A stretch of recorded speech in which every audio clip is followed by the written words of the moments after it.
vừa đẹp lại có những điều độc đáo khiến ai đó đến đó lòng không muốn về. Đưa ngay ốc đảo này vào top ly quẩy cùng mùa hè này nhé. Khánh Hòa có rất nhiều đảo lớn nhỏ xinh đẹp khác nhau, nơi nào cũng có tuyệt chiêu níu chân du khách mỗi khi ghé đến. Nhưng ốc đảo này có những điều đặc biệt, độc đáo mà ai đi đến đó lòng không muốn về. Tiếng nói từ Trung tâm Không gian mạng, Tập đoàn Công nghiệp Viễn thông Quân đội Viettel. Hè này nếu có đến Khánh Hòa, nhất định đừng bỏ qua ốc đảo vừa xinh xắn vừa thú vị này đấy nhé. Ốc đảo được nói đến ở đây chính là Điệp Sơn, còn gọi là Hòn Bịp, thuộc Vịnh Vân Phong, tỉnh Khánh Hòa. Cảm ơn bạn đã sử dụng giọng đọc nhân tạo của Viettel. Từ một bãi biển hoang sơ, thậm chí điện và nhà vệ sinh cũng là thứ khan hiếm, khi những hình ảnh tuyệt đẹp về con đường đi bộ trên biển độc đáo nhất Việt Nam xuất hiện trên các phương tiện truyền thông, Điệp Sơn đã trở thành điểm nhất định phải đến của những du khách yêu du lịch. Giọng đọc thuộc bản quyền Trung tâm Không gian mạng Viettel. Apollo AA, đường giao thông đi ra đảo khá thuận tiện.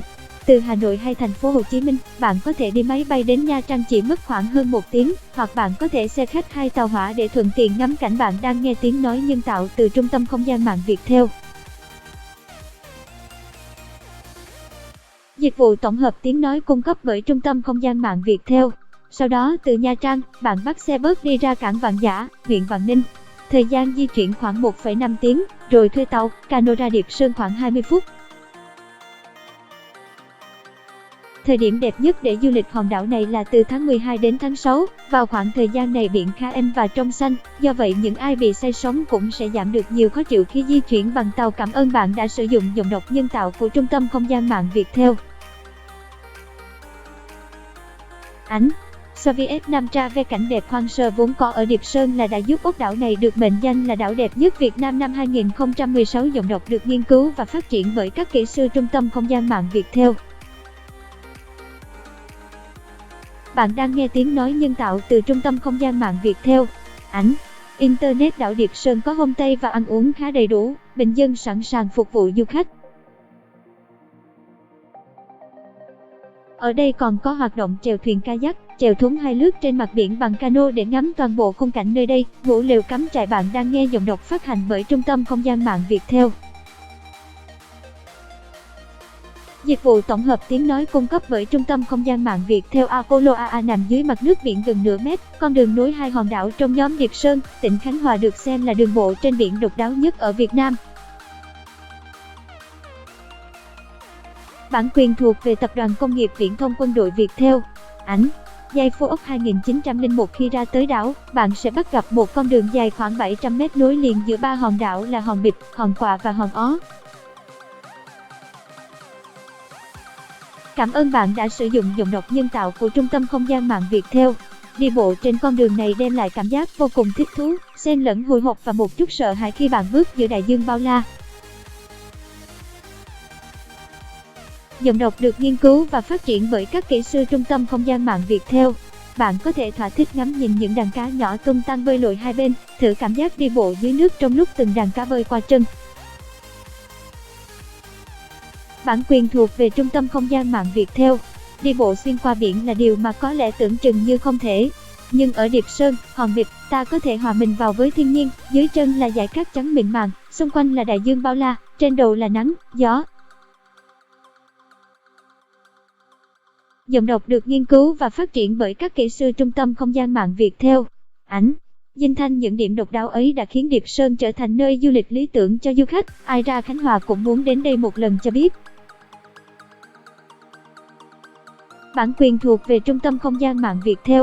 Ảnh Nieha Điệp Sơn là một trong số những nơi hiếm hoi mà mọi người có thể đi bộ trên biển.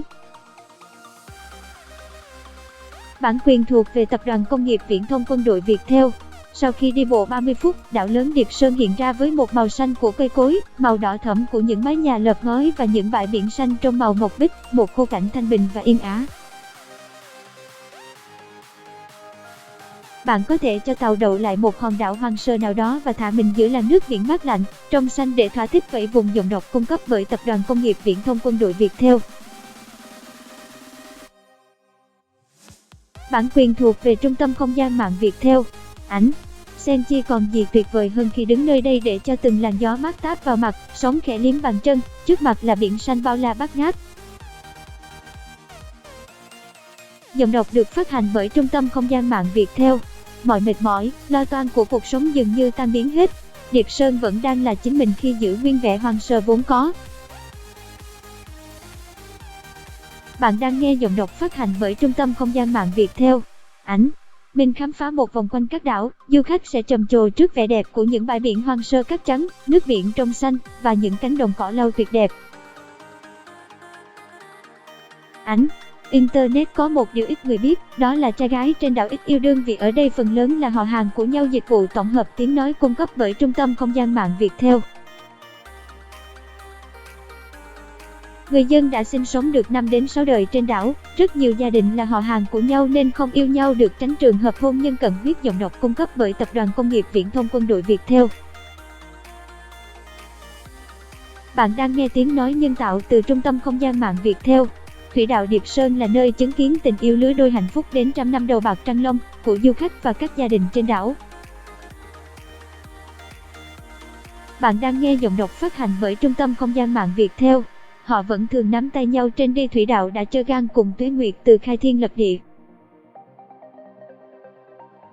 Bạn đang nghe tiếng nói nhân tạo từ Trung tâm Không gian mạng Viettel. Ảnh. TEHV Herone là ốc đảo nên tình hình an ninh trật tự tốt, lấy trộm đồ thì làm sao mà bán được, chỉ cần báo với công an viên trên đảo là không gì rời khỏi đảo được, chị Oanh, người dân Điệp Sơn chia sẻ.